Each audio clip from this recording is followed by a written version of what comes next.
امیر صوبائی جمعیت اہل حدیث بہار شیخ محمد علی احمدی حفظہ اللہ ہمارے درمیان تشریف لائے ہوئے ہیں. میں ان کو بہت ہی حمد و ثنا اللہ وحدہ لا شریک کے لیے ہے، جس نے ہمیں سوچنے، سمجھنے اور غور و فکر کرنے کی صلاحیت عنایت فرمائی. اس کائنات کو سمجھنے کے لیے، حق و باطل کے اندر تمیز پیدا کرنے کے لیے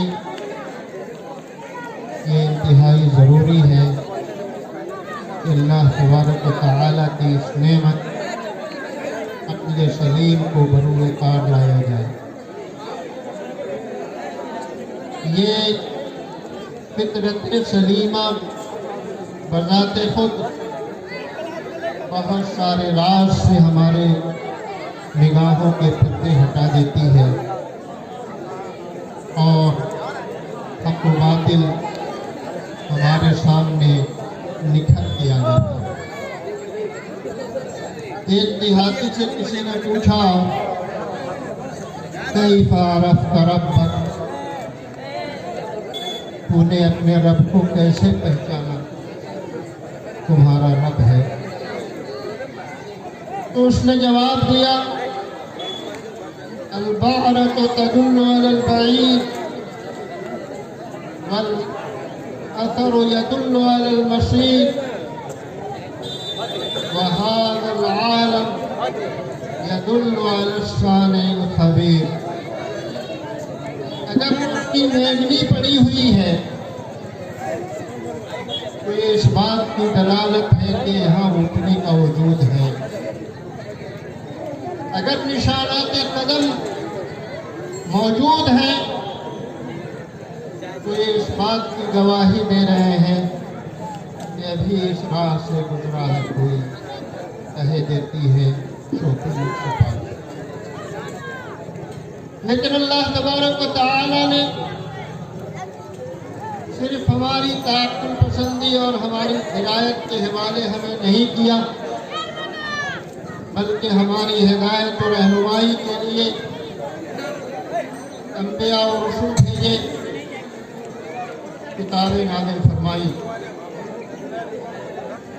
انبیاء کی سلسلے کی سب سے آخری کڑی حضرت محمد مصطفیٰ صلی اللہ علیہ وسلم ہے اور آسمانی کتابوں کا سب سے آخری ایڈیشن قرآن مقدس ہے جو انہیں دیا گیا. میرے بھائیوں اور دوستوں، یہ ہماری خوش قسمتی ہے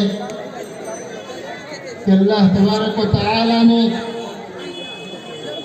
بزرگوں کی کاوشوں اور مجاہدین کی انتھک محنتوں اور مساعی جمیلہ سے اس سلفیت کو ہمارے اس علاقے میں داخل کیا اور ہمیں اس بات کی توفیق نصیب ہوئی جہد کے یہ عظیم مسلک اور یہ عظیم دین ہمیں نصیب ہوا. دراصل دین وہی دین ہے جو پورے اسلام کی ترجمانی کر رہا ہو. دین وہی دین ہے جس کو اللہ تبارک و تعالی دین قرار دے دے. ان الدین عند اللہ الاسلام، حقیقی دین اللہ تبارک و تعالی کے نزدیک اسلام، یعنی اپنے آپ کو پورے طور پر اللہ کے حوالے کر دینا ہے، پورے طور پر اپنے آپ کو اللہ تبارک و تعالی کے سامنے جھکا دینا ہے. لا یأتی الاسلام الا علی ظہر الاستسلام. اسلام اس وقت تک متحقق نہیں ہو سکتا جب تک ہمارے اندر جھکاؤ پیدا نہ ہو جائے، جب تک ہمارے اندر لگن پیدا نہ ہو جائے، جب تک ہم پورے طور پر اپنے آپ کو اللہ تبارک و تعالیٰ کے حوالے نہ کر دیں، میرے بھائیوں اور دوستوں، یہ اسلام، یہ سلفیت، یہ اہل حدیثیت، یہ صراط مستقیم بڑی کاوشوں سے حاصل ہوتا ہے، لیکن ہمیں اللہ تبارک و تعالیٰ نے بلا کاوش کے نسل بعد نسل عنایت فرما دیا، اس لیے ہمیں اس نعمت کا احساس نہیں ہوتا۔ یہ اتنی بڑی نعمت ہے کہ اس پر جتنا بھی ہم اللہ تبارک و تعالیٰ کا شکر ادا کریں، ہماری زبان اس شکر کی ادائیگی میں قاصر رہ جائے گی۔ یہ وہی وہ اصل اسلام ہے جسے صحابہ کرام نے اپنایا، جسے نبی کریم صلی اللہ علیہ وسلم لے کر کے آئے۔ سلفیت کیا ہے؟ اہل حدیثیت کیا ہے؟ وہ اس کا نام ہے کہ آدمی یہ اس بات کے لیے تیار ہو جائے، اپنے آپ کو آمادہ کر دے کہ جو کچھ قرآن سے ثابت ہوگا، جو رسول اللہ کا فرمان ہوگا، ہم اس کو مانیں گے، ہم اس کو تسلیم کریں گے، اور وہی ہمارا دین ہوگا، وہی ہمارا منہج ہوگا،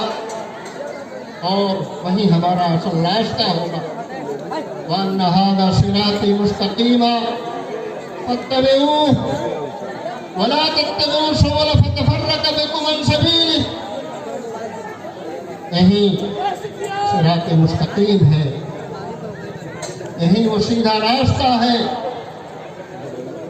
جس سیدھے راستے کو لے کر حضور گرامی صلی اللہ علیہ وسلم لوگوں کے درمیان تشریف لائے، اور جس پیغام کو لے کر کے انہیں دنیا میں بھیجا گیا، یہی وہ دعوت ہے جس دعوت کو لے کر صحابہ کرام اٹھے اور پوری دنیا پر رحمت کی گھٹا بن کر چھا گئے۔ دنیا والوں کو بتلایا کہ اسلام کیا ہے، اسلام ہم سے کیا چاہتا ہے، اور اسلام کی منشا کے خلاف اگر ہماری زندگی گزر رہی ہے، جس تحریک کا بھی ہم حوالہ دے دیں اور جس شخصیت کے پیچھے ہم چلنے کا دم بھر لیں، اسلام شخصیات کے پیچھے دوڑنے کی تعلیم نہیں دیتا۔ اسلام صرف اس بات کی دعوت دیتا ہے تم کتاب و سنت کے ہو جاؤ، اللہ تمہارا ہو جائے گا۔ تم کتاب و سنت کے پیچھے دوڑو، دین صحیح تم کو حاصل ہو جائے گا۔ اور یہ دین صحیح نہیں ملا، وَمَن يَبْتَغِي غَيْرَ الْإِسْلَامِ دِينًا فَلَن يُقْبَلَ مِنْهُ۔ وہ لاکھ محنتیں کرتا رہ جائے، لاکھ کوششیں کرتا رہ جائے، اور اس کی ساری کوششیں بیکار ہو جائیں گی، کیونکہ اس نے اپنے آپ کو نبی کریم صلی اللہ علیہ وسلم کے راستے سے نہیں جوڑا۔ ابھی آپ کے سامنے جو حدیث میں نے پیش کی، اسی کے تحت چند باتیں عرض کروں گا۔ ارباد بن ساریہ رضی اللہ تعالیٰ عنہ صحابی جلیل بیان فرماتے ہیں، ایک موقع سے نبی کریم صلی اللہ علیہ وسلم نے ہمیں نماز پڑھائی، اور نماز پڑھانے کے بعد بڑی بلیغ نصیحت فرمائی۔ ایسی نصیحت، ایسا اسلوب، ایسا انداز اور ایسی باتیں کہ ہمارے دل کانپ اٹھے، ہمارے دل لرز گئے،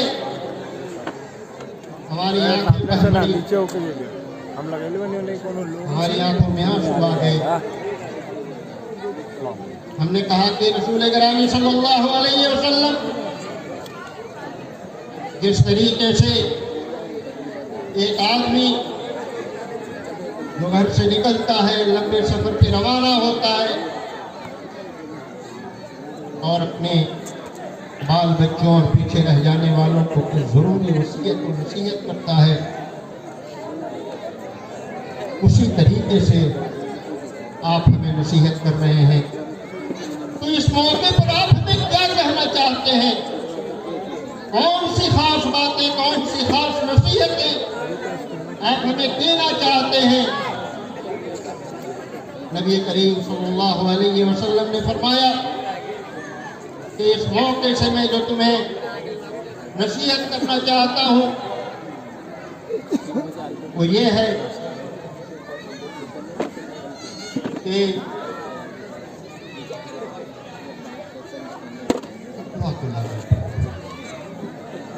اللہ کا خوف تمہارے دل میں رہے، ہر نیکی کی بنیاد ہے۔ سب سے بڑی سمجھداری یہ ہے کہ انسان متقی ہو جائے، اللہ سے ڈرنے والا ہو جائے، اس کے دل کے اندر اللہ کا خوف ہو۔ وَمَن يَتَّقِ اللَّهَ يَجْعَل لَّهُ مَخْرَجًا وَيَرْزُقْهُ مِنْ حَيْثُ لَا يَحْتَسِبُ، کہ جو اللہ کا تقوی اختیار کرے گا، جو اللہ کا خوف اپنے دل میں رکھے گا، جس کے دل میں اللہ کی خشیت پیدا ہو جائے، اللہ تبارک و تعالیٰ سارے مصائب سے نکلنے کی راہ اس کے لیے فراہم کر دے گا، اور ایسی جگہ سے اسے روزی دے گا جہاں سے روزی ملنے کی کوئی توقع نہیں کی جا سکتی، کوئی امید نہیں ہو سکتی۔ ایسی جگہ سے اللہ تبارک و تعالیٰ اسے روزی دے گا اور اپنی نعمتوں کے دروازے، اپنی رحمتوں کے دروازے ان کے اوپر کھول دے گا۔ وَلَوْ أَنَّ أَهْلَ الْقُرَىٰ آمَنُوا وَاتَّقَوْا لَفَتَحْنَا عَلَيْهِمْ بَرَكَاتٍ مِّنَ السَّمَاءِ وَالْأَرْضِ، اگر یہ آبادی والے لوگ، یہ بستیوں والے لوگ اللہ سے ڈرتے، اللہ کا خوف اپنے دل کے اندر پیدا کرتے، تو ہم ان کے اوپر اپنی رحمتوں کے دروازے کھول دیتے، اپنی نعمتوں کے دروازے کھول دیتے۔ لیکن انہوں نے ایسا نہیں کیا، یہ رحمتوں کے دروازے ان کے اوپر نہیں کھولے۔ سب سے پہلی چیز جس کی وصیت کی نبی کریم صلی اللہ علیہ وسلم نے، وہ تقویٰ کی وصیت تھی، اللہ کا تقویٰ دل میں پیدا کر، والسمع والطاعہ، اور سنو، اپنے ائمہ کی بات کو سنو، جو وہ عمرہ جو تمہارے اوپر کتاب و سنت کے ساتھ حکومت کرتے ہیں، تمہارے وہ علماء جو تمہیں کتاب و سنت کی باتیں بتلاتے ہیں، ان کی باتوں کو سنو، گوش دل سے سنو اور فرما برداری کرو۔ والسمع والطاعہ، سمع و طاعت تمہارے اندر ہونا چاہیے۔ میرے بھائی اور دوستو، یہ سمع و طاعت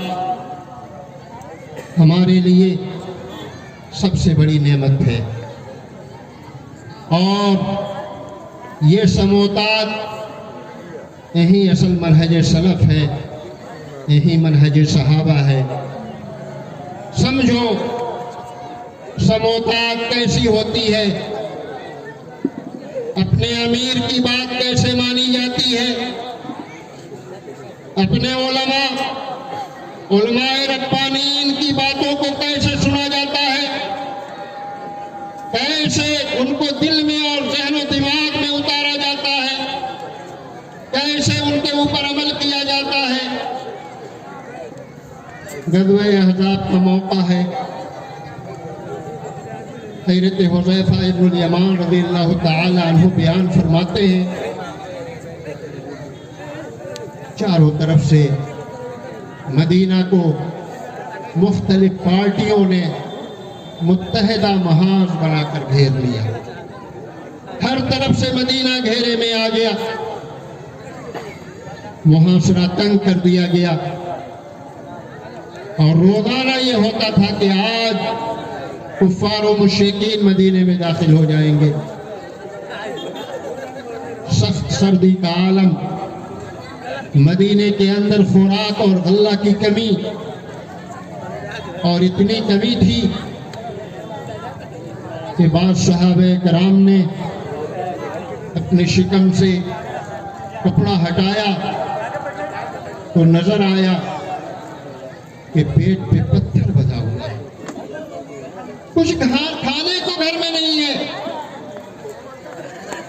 کام کر رہے ہیں،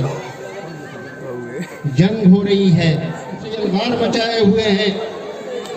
ان کے سامنے ڈٹ کر کے کھڑا رہنا ہے، مدینہ کی حفاظت کرنی ہے، مدینہ کو بچانا ہے. جھکنے کی طاقت نہیں، پیٹ پیٹ سے سٹ رہا ہے، تو جس کی وجہ سے تاکہ جھک سکے، کچھ پیٹ میں بل آ سکے، طاقت مل سکے، پیٹ پہ چوڑا پتھر باندھ لیا.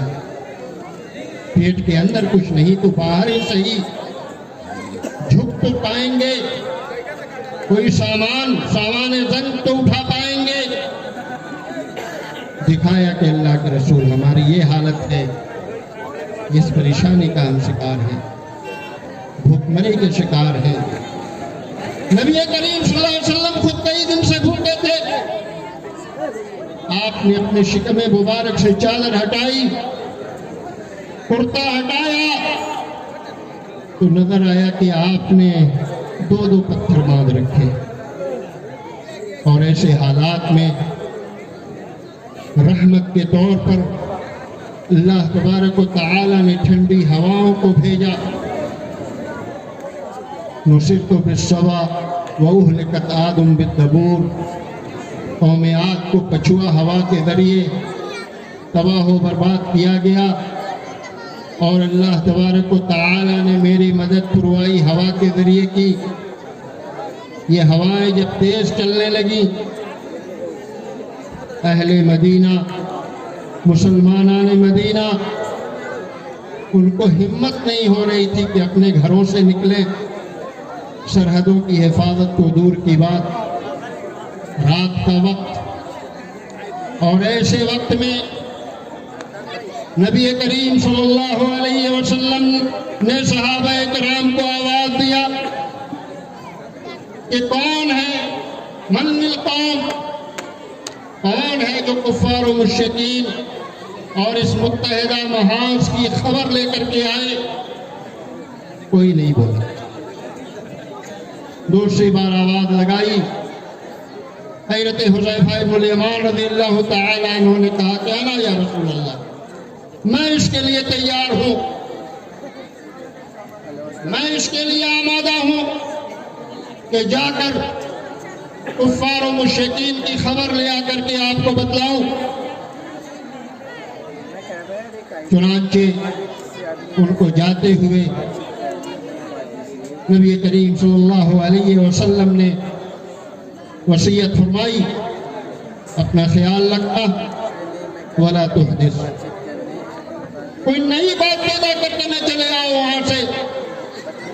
کوئی نئی مصیبت کھڑی کر کے نہ چلے آؤ.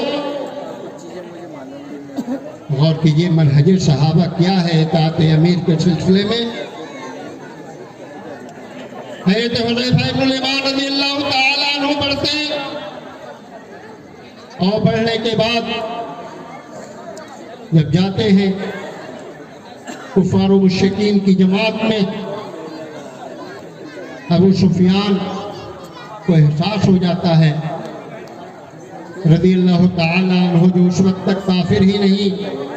کافروں کے سردار، ان کے کمانڈر تھے. انہوں نے کہا کہ لگتا ہے ہمارے درمیان کوئی جاسوس گھس آیا ہے. تم ایسا کرو کہ ہر آدمی اپنے بغل میں بیٹھے ہوئے آدمی کا ہاتھ پکڑ لے اور اس سے اس کا تعارف پوچھے۔ حضرت حذیفہ رضی اللہ تعالی عنہ نے کہا تو ادھر لیے گئے، چنانچہ اپنے ساتھی سے پہلے سبقت کرتے ہوئے ان کا ہاتھ پکڑ لیا اور پوچھا تم کون ہو بھائی، کیا نام ہے؟ اور اس طریقے سے انہوں نے اپنے آپ کو بچایا۔ بیان فرماتے ہیں کہ ایک موقع پر ابو سفیان میرے اتنے قریب آ گئے، بالکل میری تیر کی زد میں تھے، میں چاہتا تو ان کو فوراً مار گراتا، دل میں بار بار یہ خیالات مچل رہے تھے کہ اس راس الکفر کا قصہ تمام کر دیں اور کمانڈر کے مر جانے کا، ہلاک ہو جانے کا مطلب یہ ہے کہ فوج تتر بتر ہو جائے گی، معاملہ یہیں سے رفع دفع ہو جائے گا۔ بار بار میرا ہاتھ میرے ترکش کی طرف جا رہا تھا، لیکن مجھے یاد آتی تھی نبی کریم صلی اللہ علیہ وسلم کی نصیحت، وَلَا تُحْدِثْ، تم جا رہے ہو تو جاؤ، کوئی نئی بات پیدا کر کے نہیں آنا، کوئی نیا معاملہ کھڑا کر کے مت چلے آنا۔ آپ یہ کر سکتے تھے کہ ایسے وقت میں ہم کیا مشورہ کریں، کیا پوچھیں؟ معاملہ بالکل ہمارے سامنے ہے،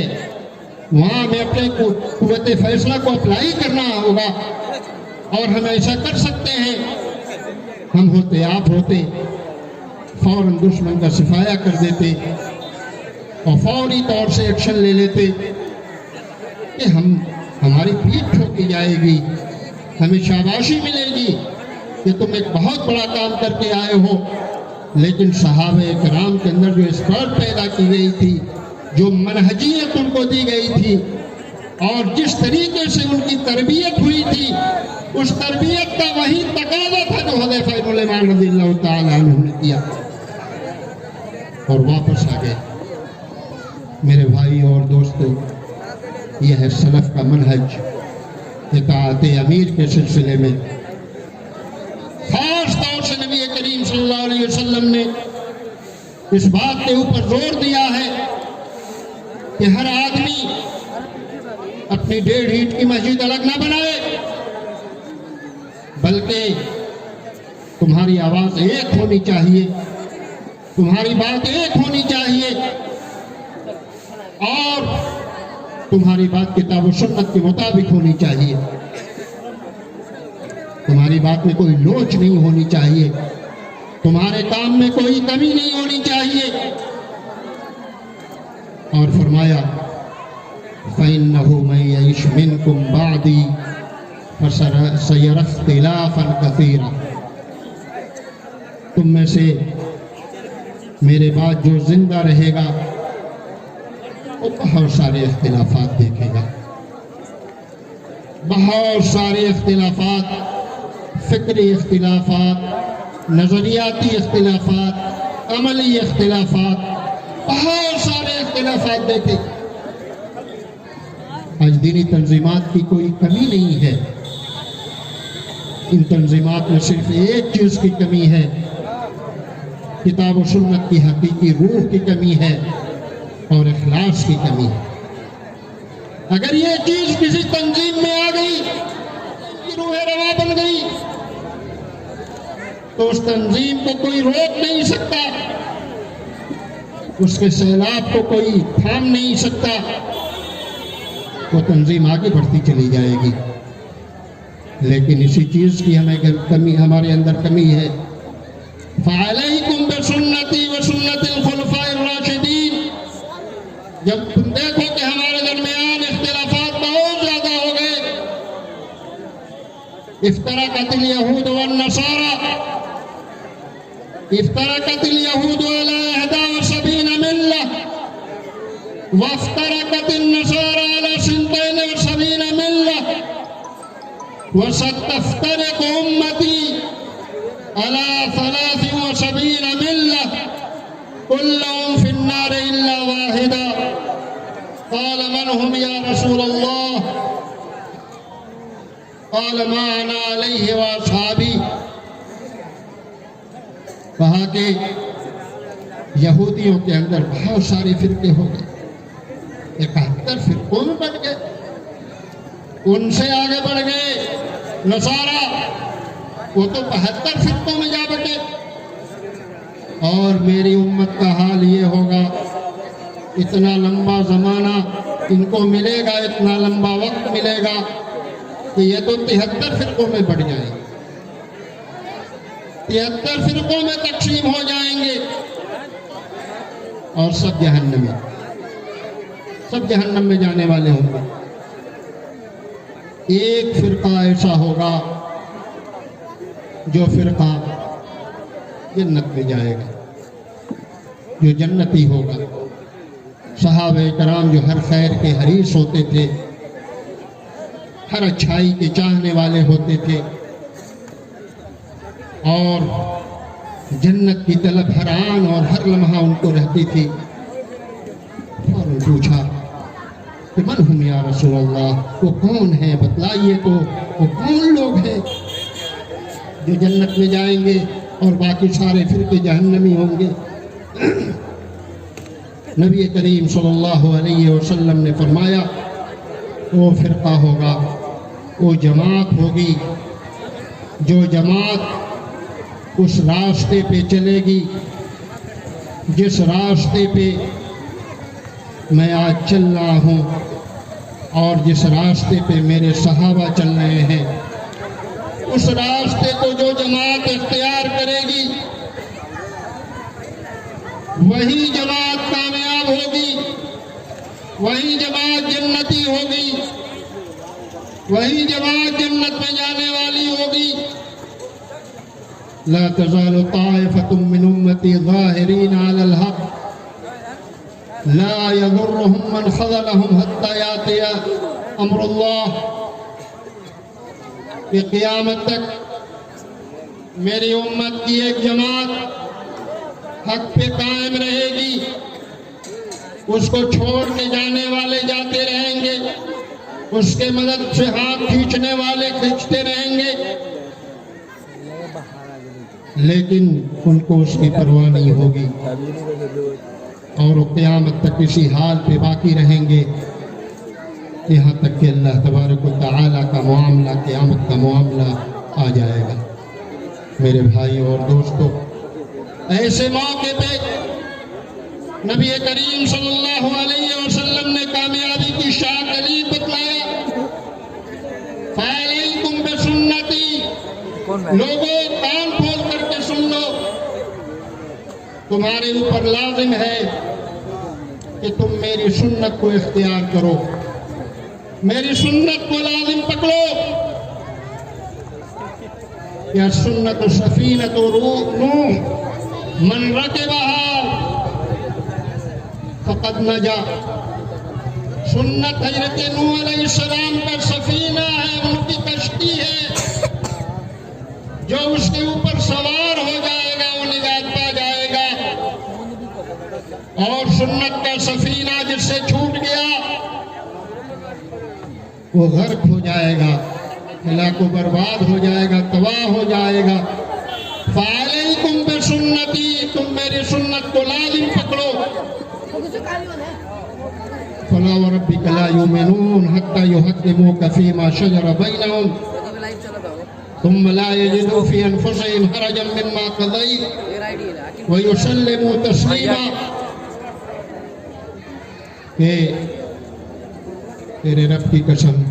اے محمد, اللہ تبارک و تعالی نے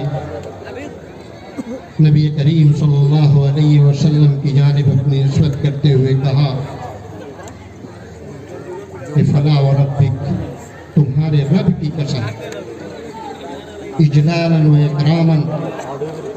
تمہارے رب کی قسم اے محمد, یہ لوگ اس وقت تک مومن نہیں ہو سکتے جب تک کہ وہ تمہیں ہر بات میں, ہر کام میں, ہر مسئلے میں اپنا فیصل نہ تسلیم کر لیں, اپنا حاکم نہ مان لیں, اور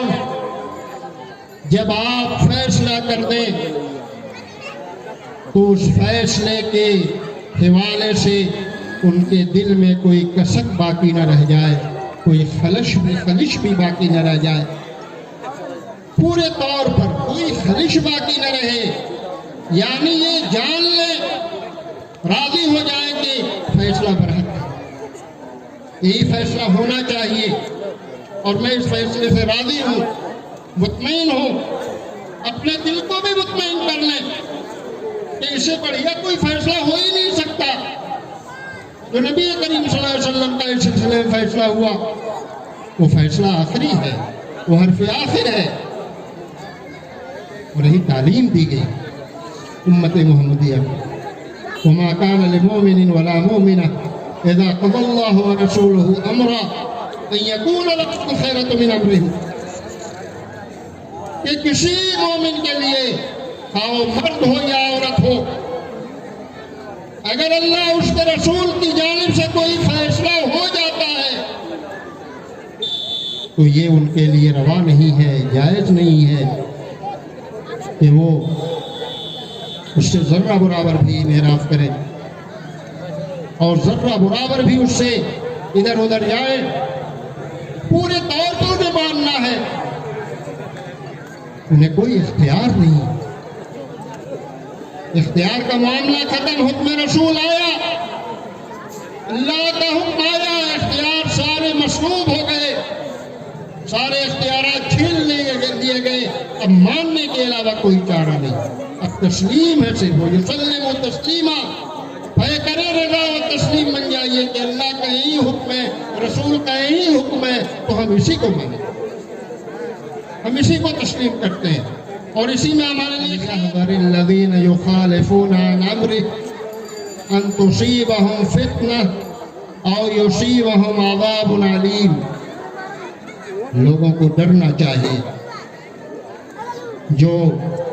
اللہ اس کے رسول کی مخالفت کرتے ہیں، اللہ اس کے رسول کے بتائے ہوئے طریقے سے انحراف کرتے ہیں اور اپنا راستہ بدل کے چلتے ہیں، کتاب و سنت کے علاوہ ان کا کوئی دوسرا راستہ ہو جاتا ہے، منہج سلف کے علاوہ کوئی دوسرا منہج اختیار کر لیتے ہیں، منہج محدثین اور اہل الحدیث کے منہج کو چھوڑ کر کوئی دوسرے منہج کے پیروکار بن جاتے ہیں، تو ایسے لوگوں کا منہج قبول نہیں، جو بالکل لیا اللہ کی رسول کی مخالفت میں کھڑے ہو جائیں، فَلْيَحْذَرْ، تو ان کو پرہیز کرنا چاہیے، ان کو ڈرنا چاہیے، ان کو خوف کھانا چاہیے، فَلْيَحْذَرِ الَّذِينَ يُخَالِفُونَ، جو اللہ کی خلاف ورزی کر رہے ہیں، رسول کی خلاف ورزی کر رہے ہیں، منہج سلف کی خلاف ورزی کر رہے ہیں، فَلْيَحْذَرْ، ان کو ڈرنا چاہیے، کوئی فتنے کا شکار ہو جائے، کوئی فتنہ ان کو نہ لاحق ہو جائے۔ امام شاطبی رحمہ اللہ بیان فرماتے ہیں کہ یہ آیت اس بات کے اوپر دلالت کرتی ہے کہ جو آدمی کتاب و سنت کی مخالفت کرتا ہے وہ ایمان سے خارج ہو جاتا ہے، کتاب و سنت کی مخالفت کرنے والا دائرہ ایمان سے نکل جاتا ہے، اللہ کی کتاب اور سنت رسول کے خلاف جو چل رہا ہے اس کا ایمان باقی نہیں۔ فعلیکم بسنتی وسنت الخلفاء الراشدین، میری سنت کو لازم پکڑو، اور امامان دین نے یہی فیصلہ کیا اور اسی بنیاد پر، اسی منہج کی بنیاد پر انہوں نے اپنی رائے قائم کی، فتاوے دیے، مسائل لوگوں کو بتائے۔ حضرت امام مالک رحمہ اللہ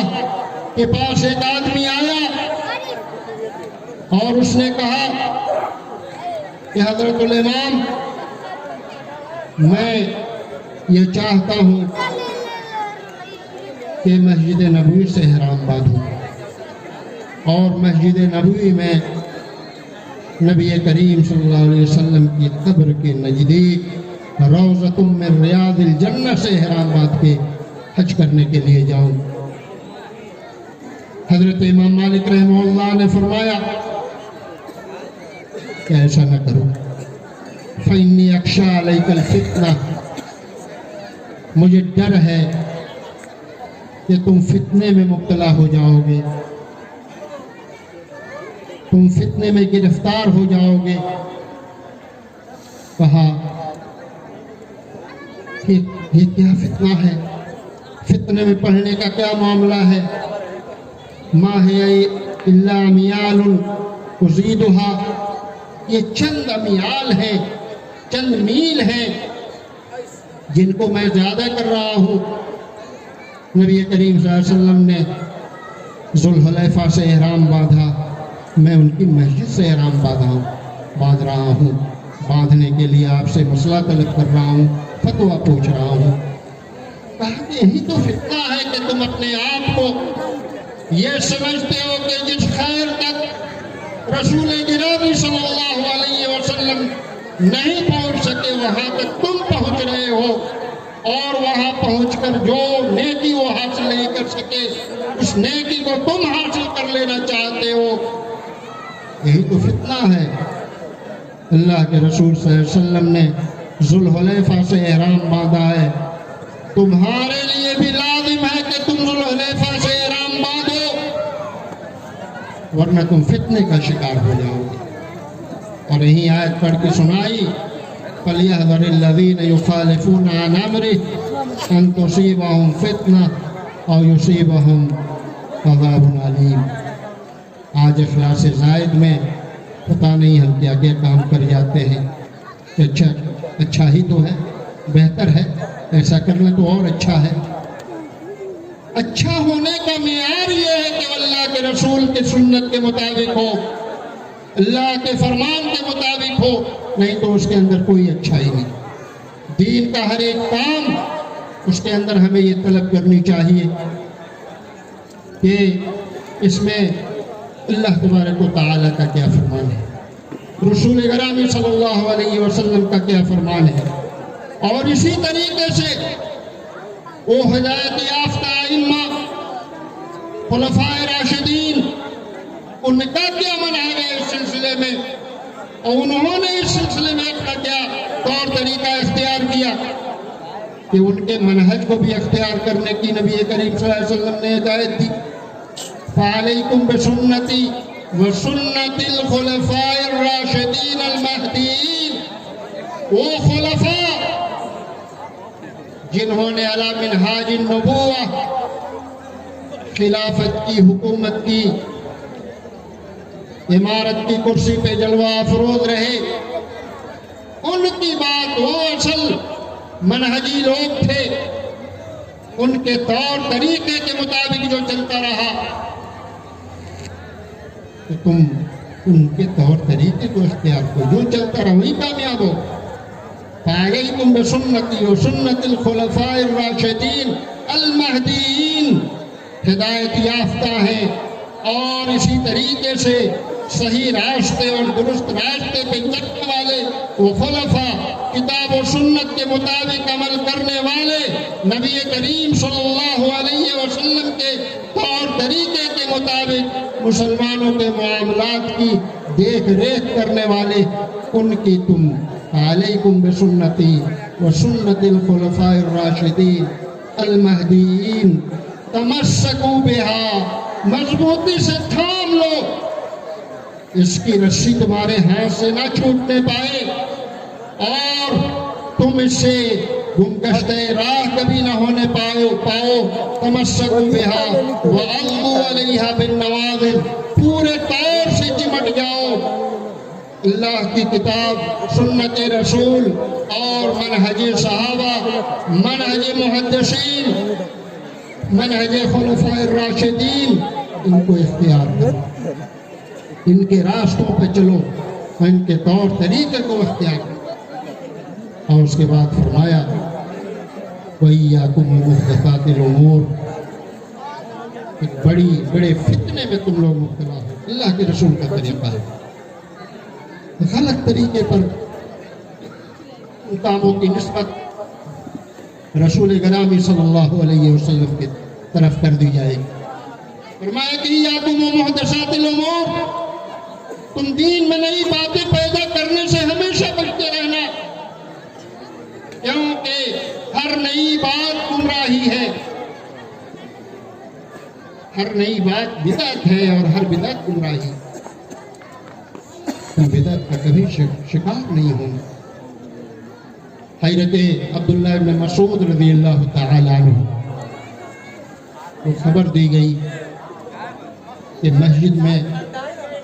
کچھ لوگ بیٹھے ہوئے ہیں اور انہوں نے طور طریقہ اپنا یہ بنا لیا ہے کہ حلقوں میں بیٹھ جا رہے ہیں. حلقے بنا رکھے ہیں انہوں نے اور ہر ایک کو 100 کنکریاں تھما دی گئی ہیں. جیسے اپنے یہاں لوگ چنا تھما دیتے ہیں، کنکریاں سب تھما دی گئی ہیں. ان کا ایک قیم ہے، ان کے اوپر ان کا ایک نگراں ہے جو انہیں حکم دے رہا ہے. 100 بار سبحان اللہ کہو، سب 100 بار سبحان اللہ، پھر الحمدللہ، پھر اللہ اکبر، یہ کہتے رہو. اتنے مہینے تھے عبداللہ ابن مسعود رضی اللہ تعالیٰ عنہ وہاں پہنچ گئے اور انہوں نے پوچھا کہ یہ کیا کر رہے ہو؟ تسبیح و تحمیل اور تسبیح و تحلیل کر رہے ہیں. یا ابا عبد الرحمن، نیکی کے کام میں لگے ہوئے ہیں. کہا کہ لوگوں، تم اپنی غلطیاں شمار کرو، ان کنکریوں پر کلمات پڑھنے کے بجائے تم اپنے گناہوں کو شمار کرو، اپنے گناہوں کو گنو، اور میں تمہیں وعدہ کرتا ہوں، یقین دلاتا ہوں کہ تمہاری نیکیاں ضائع نہیں ہوں، تمہاری نیکیاں برباد نہیں جائیں گی. لیکن یہ جو طور طریقہ تم نے اپنایا ہے، یہ طریقہ تو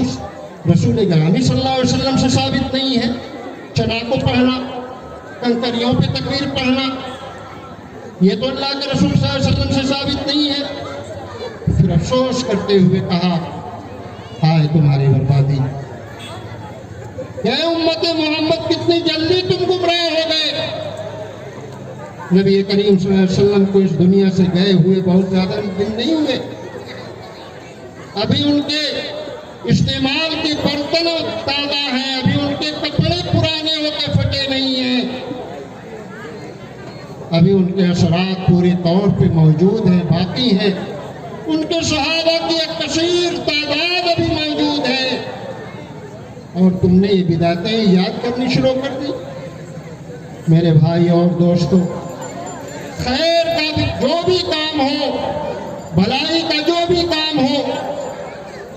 وہ کام اگر سنت رسول کے مطابق نہیں ہے تو بدعت ہے،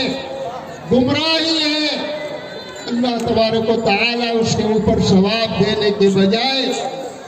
اس کے اوپر عذاب دے گا. میرے بھائی اور دوستو، ہمیں ان احادیث کے اوپر عمل کرنا چاہیے اور ان احادیث کو ذہن اور دماغ میں رکھنا چاہیے کہ اللہ تبارک و تعالیٰ کا دین جو ہمیں ملا ہے اور جو مسلک اہل حدیث جو ہمیں حاصل ہے، یہ اللہ کی ایک بہت بڑی نعمت ہے، بہت بڑی نعمت ہے، بہت بڑا انعام ہے. ایسے لوگ ملتے ہیں جنہوں نے، جو پہلے بریلوی تھے یا کسی مسلک پر تھے، انہوں نے اہل حدیثیت کو اختیار کیا، تو اس مسلک کو اختیار کرنے کے بعد وہ اتنے احسان مند ہیں ان لوگوں کے جنہوں نے ان کی رہنمائی کی، اور اپنے آپ کو اس قدر خوش قسمت سمجھتے ہیں کہ جب پرانے اہل حدیثوں کی بے راہ روی دیکھتے ہیں تو تڑپ اٹھتے ہیں، یہ کیا کر رہے ہو تم؟ یہ کیسی بے روی ہے تمہارے اندر؟ اسلام کی جو تازگی ان کے اندر نظر آتی ہے وہ ہمارے اندر نظر نہیں آتی۔ میرے بھائی اور دوستو، وہی تازگی پیدا کرنے کی ضرورت ہے، اسی تازگی کو لے آنے کی ضرورت ہے، اور اسی کے اوپر اپنے آپ کو قائم اور باقی رکھنے کی ضرورت ہے، منہج کو سمجھنے کی ضرورت ہے، کیونکہ اگر ہم نے منہج کے خلاف عمل کیا، صحابہ کے طور طریقے کے خلاف ہم گئے، تو جان لیجئے وَمَن يُشَاقِقِ الرَّسُولَ مِن بَعْدِ مَا تَبَيَّنَ لَهُ الْهُدَىٰ وَيَتَّبِعْ غَيْرَ سَبِيلِ الْمُؤْمِنِينَ نُوَلِّهِ مَا تَوَلَّىٰ وَنُصْلِهِ جَهَنَّمَ وَسَاءَتْ مَصِيرًا۔ جو رسول کی مخالفت کرے گا، عملی طور سے ان کے بتائے ہوئے طریقے کے خلاف راستہ اختیار کرے گا، اس کے بعد کہ راستے کی وضاحت ہو گئی، راستہ کو واضح طریقے سے بیان کر دیا گیا، ہدایت کھل کر کے سامنے آ گئی، اور ایسے لوگوں کی وہ اس کے بعد بھی پیروی کر رہا ہے جو مومنوں کے راستے کے خلاف ہے، تو ہم کو اس کو اسی طرف چلاتے رہیں گے۔ جس بے راہ روی کا شکار ہے، جس تمرد کا شکار ہے، جس سرکشی پہ والا ہوا ہے، ہم اس کو اسی طرف جاتے ہوئے چھوڑ دیں گے، اور پھر اس کو جہنم میں داخل کریں گے۔ کیا ہی برا ٹھکانہ ہے، کیا ہی غلط جگہ ہے، کیا ہی غلط مقام ہے، اور یہ لوگ اپنے اختیار سے اس کو حاصل کر رہے ہیں۔ اسی طرح فرمایا فَإِنْ آمَنُوا بِمِثْلِ مَا آمَنْتُمْ بِهِ فَقَدِ اهْتَدَوْا، کہ اگر وہ لوگ اسی طرح ایمان لے آئے، تمہارے بعد جو لوگ ہیں، صحابہ کرام کو مخاطب کرتے ہوئے اللہ تبارک و تعالیٰ فرما رہا ہے فَإِنْ آمَنُوا بِمِثْلِ مَا آمَنْتُمْ بِهِ فَقَدِ اهْتَدَوْا، یہ معیار بنا دیا جا رہا ہے اے صحابہ رسول کہ تمہارے بعد آنے والے لوگوں کی کامیابی اسی ہدایت کے اندر ہوگی جو ہدایت وہ تم سے حاصل کریں گے، اسی راستے کے اندر ہوگی جو راستہ وہ تم سے حاصل کریں گے، اسی پہ چلنے میں انہیں کامیابی ہوگی۔ وَإِن تَوَلَّوْا فَإِنَّمَا هُمْ فِي شِقَاقٍ، اگر بعد میں انہوں نے اپنے راستے تبدیل کر لیے، اپنے راستے بدل لیے، تو وہ دشمنی میں ہے، اللہ کی دشمنی، رسول کی دشمنی، اور اسی طریقے سے اختلاف و انتشار کا شکار ہے۔ اب ان کو کوئی راستہ ملنے والا نہیں، ان کو کامیابی ہونے والا نہیں، کامیابی حاصل ہونے والی نہیں ہے۔ میرے بھائی اور دوستو، یہ صحابہ کا راستہ ہے، یہ صحابہ کے ظاہر ہے کہ اس آیت کے مخاطب نبی کریم صلی اللہ علیہ وسلم کے زمانہ کے مسلمان صحابہ کرام تھے، اور بعد کے آنے والے لوگوں، ہمیں اور آپ کے لیے یہ اللہ تبارک و تعالیٰ کا یہ روشنی ہے، اللہ تبارک و تعالیٰ کی یہ وصیت، یہ نصیحت ہمارے لیے دشا نردیش ہے، رہنمائی ہے۔ اللہ تبارک و تعالیٰ فرماتا ہے کہ اسی راستے کو اپناؤ۔ دیکھو صحابہ کرام کس راستے پہ گئے، کس راستے کو انہوں نے اختیار کیا۔ بمصطفیٰ بر ساکیش راک دی ہماوس، اگر بہو نہ رسیدی تمام بھول ہے، جتنا بھی عمل کرو ابو لہب کا عمل ہوگا، جتنا بھی عمل کرو کفار و مشرکین کا عمل ہوگا، کیونکہ تم نے وہ راستہ اختیار نہیں کیا جس راستے کی رہنمائی صحابہ کرام کے ذریعے تمہیں کی گئی تھی، اور جس منہج کو ان کے ذریعے تمہیں بتلایا گیا تھا، اس منہج کو تم نے چھوڑ دیا، دوسرا طور طریقہ اختیار کر لیا۔ لہذا تم کو ہم اسی طریقے سے اسی راستے پہ چلنے دیں گے، اسی گمراہی میں تمہیں تڑپنے دیں گے، اسی میں ملوث ہونے دیں گے، اور پھر تمہارا جو انجام ہوگا وہ تم جانو گے۔ میرے بھائیوں اور دوستوں، ہمیں اپنے ہر کام کو سنت کے مطابق کرنا چاہیے، رسول کے طریقے کے مطابق کرنا چاہیے، سلف صالحین کے مطابق کرنا چاہیے، جن کی گواہی خود رسول اکرم صلی اللہ علیہ وسلم نے دی ہے۔ خیر الناس قرنی ثم الذین یلونہم ثم الذین یلونہم ثم یجیء اقوام تسبق شہادت احدہم یمینہ و یمینہ شہادتہ، کہ بہترین زمانہ میرا زمانہ، بہترین دور میرا دور ہے۔ پھر اس کے بعد جو دوسرا دور آئے گا،